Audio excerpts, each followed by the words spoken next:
ஐயா வணக்கம் ஐயா. இளையராஜா அவர்களுடைய வாழ்க்கை வரலாறு புத்தகம் வெளியிடும் போது நீங்க ஐயா வந்து நேர்ல சந்திச்சிருப்பீங்க, பேசியிருப்பீங்க, பழகியிருப்பீங்க. அவருடைய ஒப்புதல் பெறுவதற்காகலாம் போயிருப்பீங்கல்ல. அந்த நிகழ்வுகள் பத்தி எங்க கூட ஷேர் பண்ணிக்கங்க ஐயா.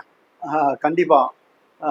இசைஞானி இளையராஜா அவர்களை பார்த்து அவரிடம் அனுமதி பெற்றுதான் அவருடைய வாழ்க்கை வரலாறை எழுத வேண்டும் என்று நான் ஆசைப்பட்டேன். ஆனால் அதற்கு வாய்ப்பில்லை. 3 முறை 4 முறை நான் போனேன். அங்கே அவருடைய உதவியாளர்கள் என்னை அனுமதிக்கலை. ஒரே ஒரு முறை காரில் வந்து கொண்டிருந்த போது அதிகாலையில் இசைஞானி ஐயா அவர்கள் என்னை பார்த்தாரு. நானும் பார்த்து வணக்கம் பண்ணேன். என்னையும் பார்த்து அவர் காரில் உட்கார்ந்தபடியே அப்படி கையை எடுத்தாரு. அவ்வளோதான். அவர் உள்ளே போயிட்டு இங்கே யாரோ பையன் நிற்கிறான், அவனை வர சொல்லுங்க அப்படின்லாம் சொல்லுவாருன்னு நினச்சேன். அவர் எதுவும் சொல்லலை, என்னை விடலை. சரி, இங்கே இருந்தால் அதற்கான அனுமதி கிடைக்காதுன்னு தெரிஞ்சு போச்சு. எனக்கு ரொம்ப 2 முறை பார்ப்பேன், 3 முறை பார்ப்பேன். யாராண்டியும் காத்து கொண்டு இருக்கிற அந்த இது எனக்கு உடன்பாடு இல்லை. என்னால் காத்திருக்க முடியாது. அதனால் என்ன பண்ணேன், இசையமைப்பாளர் கங்கை அமரன் அவருடைய தம்பியை நான் பார்த்து இந்த விஷயத்த சொன்னப்போ அவர் ஒரு 3 மாதங்கள் எடுத்துக்கொண்டார். புத்தகம் நன்றாக இருக்கிறது, கதையோட்டம் அற்புதமாக இருக்கிறது, மிக எளிமையாக இதை நீங்கள் சொல்லியிருக்கீங்க, அதனால நான் அண்ணங்கிட்ட அனுமதி கேட்டு சொல்கிறேன்ட்டு ஒரு 3 மாதம் எடுத்துக்கிட்டேன்.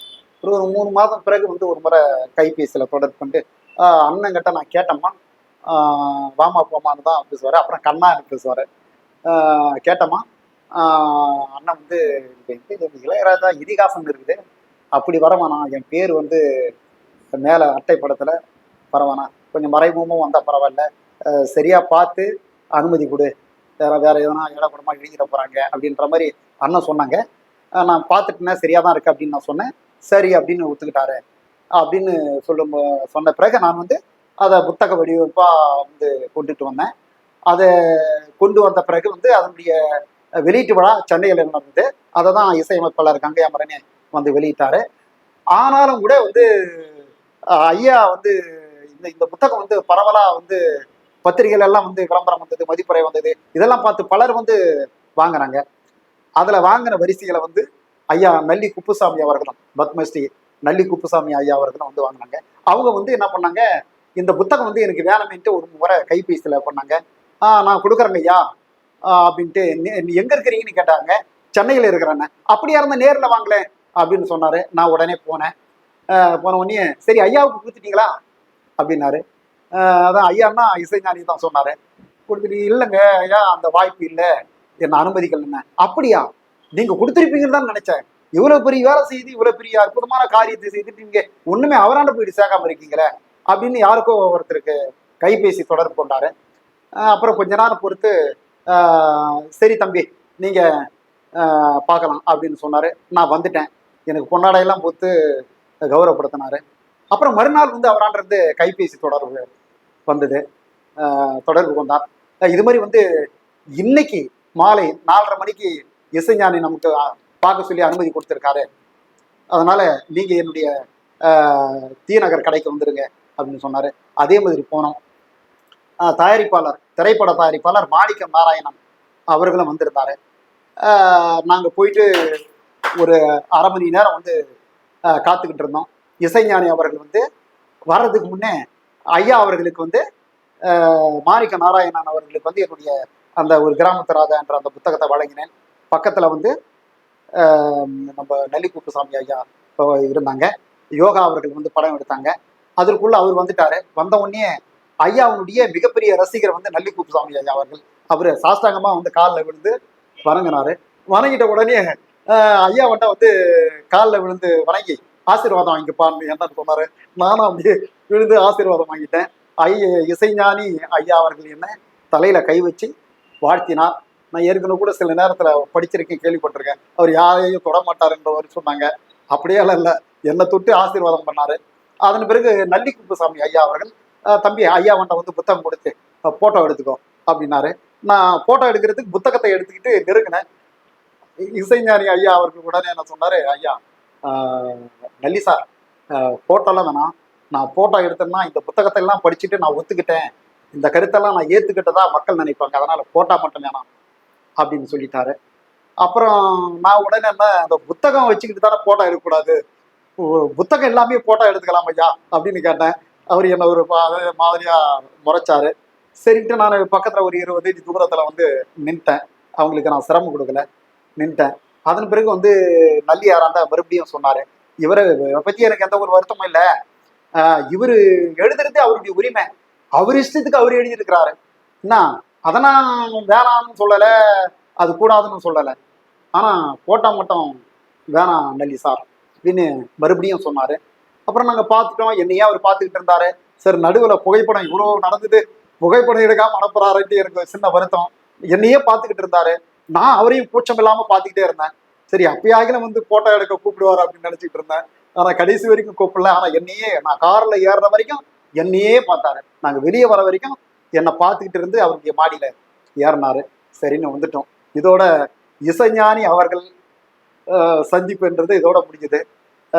தமிழ்நாட்டில் நான் 3 பேரை நேசித்தேன். ஒன்று நடிகர் திலகம் சிவாஜி கணேசன், இன்னொன்று ஐயா கலைஞர் அவர்கள், மூன்றாவது இசைஞானி இளையராஜா அவர்கள்.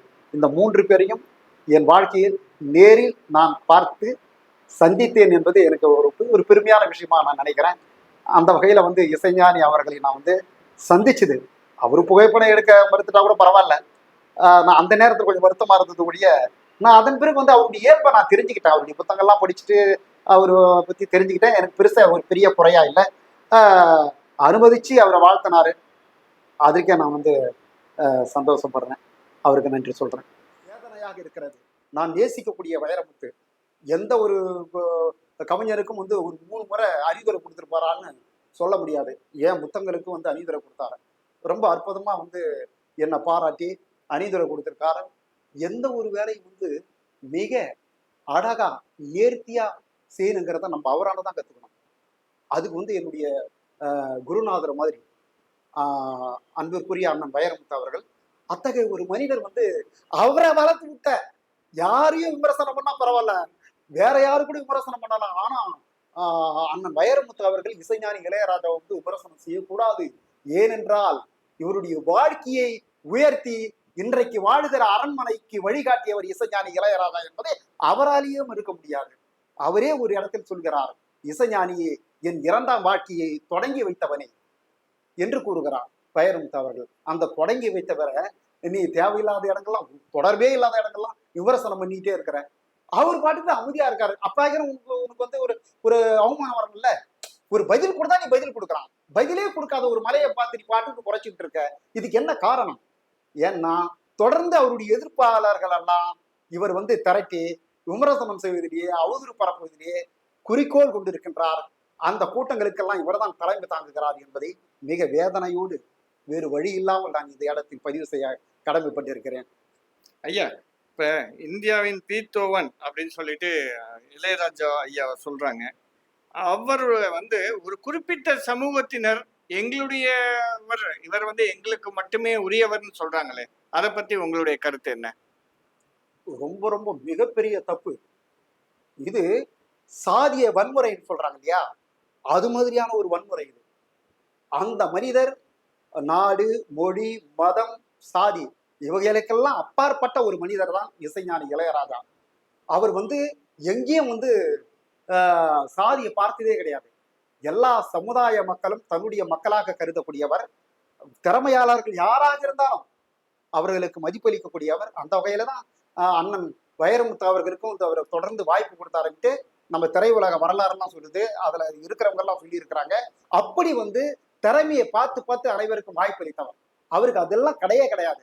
ஆனா இவங்க ரொம்ப வளர்த்த மாதிரி அவர் வந்து கிராமத்துல இருந்து ஓடி அந்த போது இவங்க தூக்கி விட்ட மாதிரி இவங்க இசைஞானி இளையராஜா என் சமுதாயத்துக்கு உரியவர், என் சமுதாயத்தில் பிறந்தவர் என்று அசிங்கமான ஒரு சாதி அரசியல் நடத்தி கொண்டு இருக்கிறார்கள். அவர்களை நான் வந்து வன்முறையா கண்டிக்கிறேன். இது மிகப்பெரிய ஒரு தப்பு. அது மட்டும் இல்ல, அவரை தலித் என்று இழிவாக சிலர் கூறுகிறார்கள். அது இதைவிட வன்முறையானது.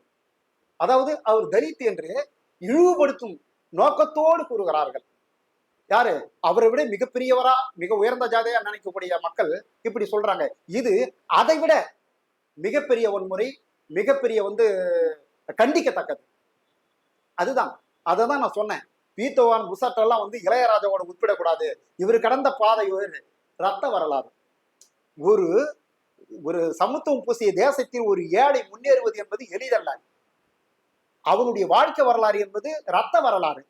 அது மாதிரி எல்லாம் அமெரிக்காவில் இங்கிலாந்துல பிறந்த ஒரு இசையமைப்பாளருக்கு வாய்ப்பு இருக்காது. இளையராஜா என்பவர் முட்டி மோதி மேலே வந்தவர். அவர் வந்துட்ட பிறகு ஏன் சமுதாயம், ஏன் சமுதாயத்துல பிறந்தவர் அப்படின்னு சொந்தம் கொண்டாடுவது இதை விட கேவலமானது வேறொன்றும் இல்லை என்று நான் மிக அன்போடு பணிவோடு பதிவு செய்ய கடமைப்பட்டுள்ளேன். ஐயா, நீங்க ரொம்ப வருத்தத்தோட பேசுறது எனக்கு புரிகிறது. உங்க வருத்தம் எனக்கு புரியுது. கடைசியா ஒரு கேள்விங்க ஐயா. இப்ப மிகப்பெரிய பிரச்சனையா இருக்கக்கூடிய ஒன்று வந்து இந்த மும்மொழி கொள்கை அப்படின்னு ஒண்ணு இருக்கு. அந்த மும்மொழி கொள்கையை பத்தி உங்க கருத்து என்ன? மும்மொழி கொள்கை என்பது அறிஞர் அண்ணா அவர்கள் வந்து அவருடைய காலத்தில் இருமொழி கொள்கையை கொண்டு வந்தார். இருமொழி கொள்கைதான் மிகவும் ஏற்ற கொள்கை என்பது அவருடைய எண்ணம் மட்டும் இல்ல, அன்னைக்கு மனசாட்சியோடு சிந்தனை செய்தவர்களுடைய எண்ணமும் அதுதான். காரணம் என்னன்னா, தாய்மொழி தமிழ். தாய்மொழி தமிழ் வந்து நம்ம நாட்டை பற்றி தெரிந்து கொள்வதற்கும் நம்ம மொழியை பற்றி தெரிந்து கொள்வதற்கும் இயல்பான சிந்தனை வளர்வதற்கும் தாய்மொழி என்பது பயன்படும். ஆனால் உலக விஷயங்களை அறிந்து கொள்வதற்கு ஒரு தொடர்பு மொழி முக்கியம் என்று கருதினார் அறிஞர் அண்ணா அவர்கள். அதனுடைய விளைவாகத்தான் இருமொழி கொள்கையை அவர் கொண்டு வந்தார். ஆனாலும் இருமொழி கொள்கையை ஏற்றுக்கொள்ளாதவர்கள், அவர்களுடைய தேசத்தில் அவர்களுடைய மாநிலத்தில் இன்னொரு மொழியை தொடர்பு மொழியாக பயன்படுத்த விருப்பம் இல்லாதவர்கள் இன்னொரு மாநிலத்தில் மட்டும் இந்தி மொழியை ஏற்றுக்கொள்ள வேண்டும் என்று கூறுகிறார்கள் என்றால் அதனை எப்படி நாம் ஏற்றுக்கொள்ள முடியும்? மனசாட்சிக்கு சம்பந்தம் இருக்கா? இவங்க மட்டும் வந்து இங்க வந்து இந்திய பரப்புவார்களாம், ஆனா ஆனா அவங்க தொடர்பு மொழியா வந்து தமிழை வச்சுக்குவாங்களா? தமிழை வச்சுக்குவாங்களா? அதை வச்சுக்க மாட்டாங்க. இது வந்து மிகப்பெரிய ஒரு வன்முறை. அதனால்தான் தந்தை பெரியார் முதல் இன்று இருக்கும் முதல்வர் ஸ்டாலின் ஐயா வரை இதனை எதிர்த்து கொண்டிருக்கிறார்கள். அந்த எதிர்ப்பில் மிகப்பெரிய நியாயம் இருப்பதை நான் இங்கே பதிவு செய்ய கடமைப்பட்டுள்ளேன். இப்ப உங்களுக்கு வந்து கவி திலகம் அப்படின்னு சொல்லிட்டு ஒரு பட்டம் அளிக்க இருக்கிறாங்க அப்படின்னு கேள்விப்பட்டோம். மிக்க சந்தோஷம். அதை பத்தி உங்களுடைய சந்தோஷத்தை எங்க கூட ஷேர் பண்ணிக்கங்க. அதுல பாரதிதாசன் கவிதை அமைப்பு அப்படிங்கிற ஒரு சங்கம் வந்து மடிப்பாக்கத்தில் இருக்கு. அந்த சங்கம் வந்து கவி திலகம், என்னுடைய 30 ஆண்டுகள் உள்ள அந்த கவிதை குறித்த அனுபவங்கள், அந்த சேவைகளை குறித்து, அந்த தொண்டுகளை குறித்து அவர்கள் வந்து பார்த்து அவருக்கு கவித்திலகம் கொடுக்கலாம் அப்படின்ற ஒரு இதை வந்து முடிவு செய்திருக்கிறாங்க. அந்த பட்டத்தை அன்பிற்குரிய ஐயா எழுத்தாளர் ஏர்வாடி ராதாகிருஷ்ணன் அவர்கள் அவருடைய கரங்களால் வழங்க இருக்கிறார். இந்த நேரத்தில் பாரதிதாசன் கவிதை அமைப்புக்கு என்னுடைய நன்றியை தெரிவித்துக் கொள்கிறேன். இது போல இப்ப உங்களுடைய அடுத்த திட்டங்கள் என்னங்க? அடுத்து ஒரு புத்தகம் எழுதுவேன், அது முடிச்சா இன்னொரு புத்தகம் எழுதணும் தான் போனோம். யாருடைய வாழ்க்கை வரலாறு எழுத போறீங்க? இப்ப நீங்க கலைஞர் பத்தி எழுதிட்டீங்க, இளையராஜா பத்தி எழுதிட்டீங்க, அம்பேத்கர் பத்தி எழுதிட்டீங்க, வேற யாரை பத்தி எழுத போறீங்க அடுத்து உங்களுடைய? இல்ல வேற அதை பற்றியான ஒரு முன்திட்டம் எதுவும் இல்லை. ஏன்னா அடுத்தது வந்து கலைஞர வாழ்க்கை வரலாறு குறித்து வந்து ஒரு புத்தகம் வெளியிடும் திட்டம் இருக்கு. என்னன்னா, கலைஞர் ஐயா அவர்கள் வந்து 6 பாகமா வந்து நெஞ்சுக்கு நீதியில் எழுதியிருக்காரு. அது வந்து தொகையிலும் வாங்கி படிப்பதற்கு எளிமையான முறையில் இல்லை, ரொம்ப அதிகமான தொகை, பக்கங்கள் அதிகம். அதெல்லாம் சுருக்கி வந்து ஒரு எளிமையான முறையில் ஒரு 250 பக்கம் ஒரு புத்தகம் எழுதலான்ட்டு ஒரு திட்டமிட்டு நீண்ட நாளுக்கு முன்னே எழுதினேன். அது வந்து வெளியிடும் திட்டம் ஒன்று இருக்கு. அடுத்தடுத்து நடக்கும். இது ஒரு பெரிய விஷயம் கிடையாது, சொல்ற அளவுக்கு பெருமைப்படுகின்ற அளவுக்கு இது ஒரு பெரிய விஷயம் இல்லை. இருந்தாலும் இதெல்லாம் ஒன்று எழுதிக்கிட்டு இருப்போம். ஏன்னா நமக்கு ஏதாயினும் இந்த தேசத்திற்கு வந்து மக்களுக்கு சொல்ல வேண்டும் என்ற அந்த தீரா ஆசை, வேட்கை இருக்கிறது. அந்த வேட்கை இருக்கின்ற வரை நான் எழுதி கொண்டுதான் இருப்பேன். மகிழ்ச்சிங்க ஐயா. மிக சிறந்த முறையில் நம்ம நிலையத்துக்கு வந்து எங்க கூட இவ்வளவு தூரம் நீங்க சிறப்பாக ஷேர் பண்ணதுக்கு மிக்க நன்றிங்க ஐயா. ரொம்ப நன்றி.